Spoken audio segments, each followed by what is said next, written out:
Kanglim is a boy who was born with the ability to see spirits. When he was a baby, he would play and talk with these spiritly figures, which scared his mom. His mom could also see spirits, but she warned Kanglim, worried that his special gift would make him an outsider and people would make fun of him. Her worry was not because he might get hurt, but because regular people couldn't see spirits. One day something unusual happened. Kanglim's mom, extremely worried, told him to hide in the wardrobe, asking him to act like he couldn't see the spirits. Kanglim was confused as he saw his mom crying while she hid him. Just as she was about to comfort him with a gentle touch on his head, something unseen took her away. The wardrobe doors shut, blocking Kanglim's last look at his mom, who was eaten away by the bad spirits. Kanglim had never met his dad and had only his grandfather to depend on. His grandfather, who was very old, had difficulty taking care of them both. So, while still in school, Kanglim had to use his spirit-seeing ability to earn money. He promised himself that he would be strong enough to protect his life and his grandpa, the only person he has in his life. Even though he was good at it, he didn't have any friends other than the spirits he talked with. He preferred to be alone at school, thinking that the other kids' interest in pop stars was childish. However, one day, another student came up to Kanglim carrying a plastic bag and asking for his help. This student told a strange story about a mystery cell phone found near a building site, which gave his friend a shock and then ended up with another student. When they tried to use the phone, a spirit popped out. The third person who touched the phone acted like a zombie. And now this student, the fourth one, needed Kanglim's help because he was worried about his friends. He gave Kanglim the plastic bag that had the scary phone. Realizing how serious this was, Kanglim told the student that his help would cost a lot of money. When he got home, he first ignored the problem, getting lost in playing games. But the number of spirit bugs in his room started to increase. Kanglim found it hard to ignore them, like his mom had advised. After eating dinner with his grandfather, he decided to face the cursed cell phone. At first look, the phone seemed harmless, so Kanglim poked it with his pen, but nothing happened. But when he touched it with his hand, the phone suddenly turned on, and his hand was surrounded by fire. However, the fire disappeared without leaving any burns, and Kanglim felt there was a spirit trapped in the phone. Surprised, the spirit inside woke up, confused about its new body. The spirit looked a lot like an older version of Kanglim. He even had the same name. To make it easier, we'll call him John. John is a spirit messenger, a kind of grim reaper from the underworld, and that he used the soul phone, which was the very phone Kanglim was messing with. Oddly, the phone's apps didn't work, except for the camera. When a spirit moved in front of the camera lens, Kanglim could see its spiritly shape on the screen. This made him curious, so he took a picture of the spirit. Amazingly, the spirit disappeared from sight. Excited by this new power, Kanglim looked at the remaining scared spirits with a proud smile. Wanting to test more, he pushed a few buttons on the phone, making the captured spirit bug appear again and again. Suddenly, a message showed up on the screen. "Let me out." Kanglim wondered if it was from the spirit bug he had caught. Then, another message appeared saying, "I'm trapped. Photo." Intrigued, Kanglim looked at the photos saved on the phone, thinking they might have the caught spirit bug. To his surprise, he found many pictures showing strange spirits. Among them were photos of the friends of the student who had asked for his help, which made Kanglim realize that their disappearance was related to these photos. Another photo showed a person he didn't know who turned out to be John, still stuck in the phone. John begged to be freed, but Kanglim took his time to think about it. Even though his grandfather was calling him for dinner, Kanglim ignored it, too interested in the phone. Finally, he decided to free John. Seeing the phone in Kanglim's hands, John tried to attack him to get it back. Quickly, Kanglim trapped John again by taking his picture. Feeling sorry, John promised not to attack again, but Kanglim wanted to make sure he was safe before he let John out. Talking with John, Kanglim learned why he had gotten stuck in the phone. John's job was to catch bad spirits, and he told a recent story about mean puppies that he managed to trap, but he failed to catch their mom. Kanglim, not really interested, decided to turn off the phone and ignore John's warnings.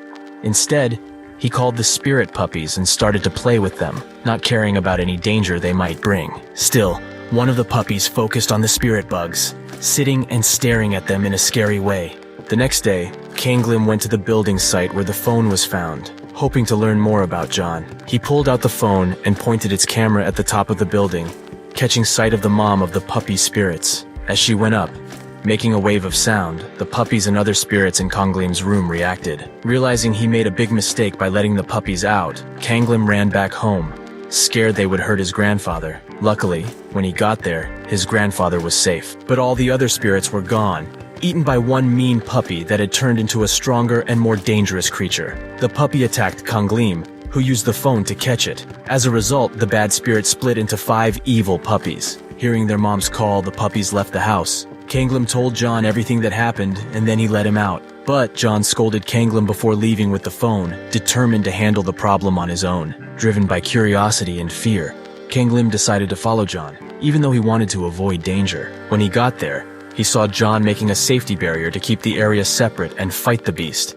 After absorbing the puppies, the creature had gotten bigger and stronger. Kanglim saw the huge difference between the dog's power and John's brave but weaker attempts. While watching closely, Kanglim noticed the beast's sneaky tricks, while John changed the phone into a sword. The phone had a bunch of protective features and calling abilities, which impressed Kanglim. Still, John had trouble defending Kanglim from the dog's attacks, while also trying to fight back. Calling up hands with claws, he held the dog back, trying to lock it up. However, the lock didn't work, letting the dog break free and attack again. In the mess, Kanglim saw the phone had dropped near him. Ignoring his instinct to run away, he ran to the device, grabbing it just in time to take a picture of the dog, right before it jumped at him. With the dog now trapped, John gave Kanglim a long lecture, demanding the phone back. But Kanglim had a different idea. Aiming the phone's camera at John, he caught him once more. Going back home, Kanglim pretended to forget about the recent events, trying to forget everything that happened. 2 weeks later, he was chased by another bad spirit, looking for safety in an empty park. He led the spirit into an empty building, letting John out of the phone to face the danger, telling him what to do. The spirit, showing itself as a bunch of weaker beings, quickly fell to their joint efforts, leaving the mom spirit confused and scared. Once again, John asked Kanglim to give back his phone. However, Kanglim wanted to keep John around and he tried to catch him. Sadly, the phone's memory was full, giving John the chance to take the phone back. Kanglim, desperate to keep the phone, started to panic. Afraid of what John might do now that he had the phone, Kanglim was shaking. Seeing him scared, John did something to satisfy his curiosity. He turned into a big, scary spirit form. He got close to Kanglim, making him even more scared, then changed back to his human form. Then he started to talk about listening to and respecting older people. Kanglim was so scared that he ran away, going home to warn his grandfather and make sure he was safe inside their house. That night, Kanglim couldn't sleep. He was thinking about his mom and went downstairs to check on his grandfather. The idea that John might be a kind of spirit who could take his grandfather's soul scared him a lot. Wanting to stop that from happening, Kanglim laid next to his grandfather, feeling better being close to him. The next day at school, Kanglim was in a bad mood as his classmates did their cleaning duties. Tired from staying awake all night to protect his grandfather, Kanglim was annoyed when the students asked for his help. A curious student came up to him, showing concern, but Kanglim snapped at him, telling him to go away. To Kanglim's surprise, the student slowly disappeared right before his eyes. This scared the other kids, making the teacher step in and let Kanglim stop working. Not long after, the student who first hired Kanglim showed up, making fun of him for meeting a spiritualist with the same name but better skills. This spiritualist was clearly John, which made Kanglim very angry. He grabbed the posters from the students' hands, crumpled them, and threw them away. When he got home, Kanglim was upset to find his grandfather gone.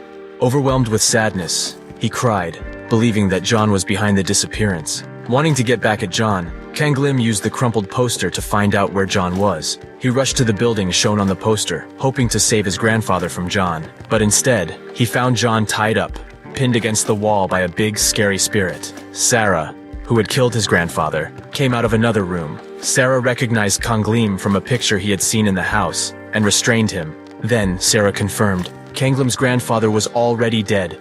His soul at peace, Kanglim started crying. In a moment of desperation, he bit Sarah's arm, but was thrown off. Then John changed into a scary form, a giant hand appearing from his back, destroying the spirit holding him. John turned to Sarah, but before he could do anything, Sarah shoot him and restrained him again. He pinned John against the wall and was ready to shoot his brain. But Kanglim got up and grabbed the dagger from the soul phone to stab it into Sarah's back. John got free from his bonds, hitting Sarah hard in the face. Using his giant hand, John tried to crush Sarah, but he escaped through the floor. John, getting his bearings, told Kanglim to run, warning him that Sarah might come back. But Kanglim just stood there in shock, unable to respond. Trying to leave, John was suddenly stopped by Kanglim's crying request, begging him to bring his grandfather back. John ignored the plea, turning to go away. Kanglim, not giving up, held on to him, crying as he shared that his grandfather had died years before. Scared of being alone, Kanglim admitted to using his powers to keep his grandfather's spirit in their house, stopping him from leaving. John became really mad, scolding Kanglim for causing his grandfather's spirit to suffer unnecessarily, which could turn him into a mean spirit. Suddenly, a huge golden snake appeared out of nowhere, taking John and leaving Kanglim alone. Looking at the mysterious door in front of him, Kanglim thought about the chance of seeing his grandfather again if he went inside. Scared of being alone in the outside world, he bravely chose to go into the door. His soul left his body, waking up in a weird new place.